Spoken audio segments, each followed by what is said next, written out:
Почему двигатель после запуска несколько секунд стучит, а затем внезапно замолкает? Многие считают, что это нормально, мол, масло еще не успело подняться в ГБЦ, и это стучат гидрики. Иногда это действительно так, но появление стука означает, что один из механизмов не сразу выходит в нормальный режим работы. После остановки двигателя масляный насос перестает создавать давление. Часть масла постепенно стекает в поддон, а из некоторых гидрокомпенсаторов, натяжителей и фазорегуляторов оно может уходить быстрее, чем предусмотрено конструкцией. Во время следующего запуска коленчатый вал уже вращается, но стабильное давление масла еще не формируется. Несколько мгновений детали работают с увеличенными зазорами, отсюда и металлический звук. Один из самых частых источников — это гидрокомпенсаторы. И если компенсатор изношен, загрязнен или за ночь частично опустошился, появляется люфт. Кулачок распредвала ударяет по механизму и возникает характерное цоканье. Ну а после появления давления и заполнения его маслом зазор исчезает. Второй источник — это гидравлический натяжитель цепи ГРМ.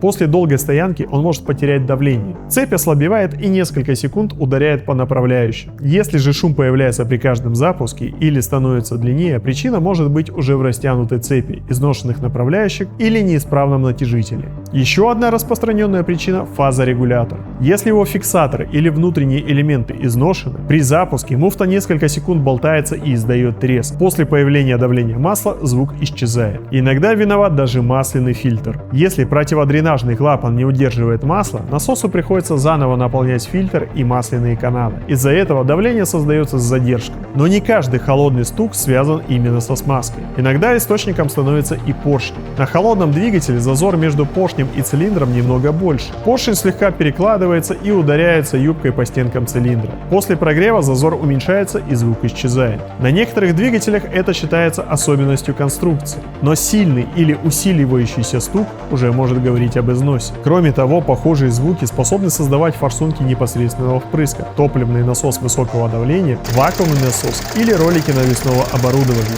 Поэтому определять неисправность только на слух рискованно. Важно учитывать, откуда идет звук, сколько секунд он продолжается и усиливается ли со временем. Если стук длится 1-2 секунды и с годами не меняется, это может быть особенностью конкретного двигателя. Но если он становится громче, продолжается дольше или сопровождается лампой давления масла, эксплуатацию лучше прекратить и проверить двигатель. Ну и получается, мотор замолкает не потому, что неисправность исчезла, просто масло заполнило механизмы или детали прогрелись, а сама причина утреннего стука может продолжать постепенно развиваться. Подпишись на канал, если интересно узнать больше о машинах, их особенностях и истории.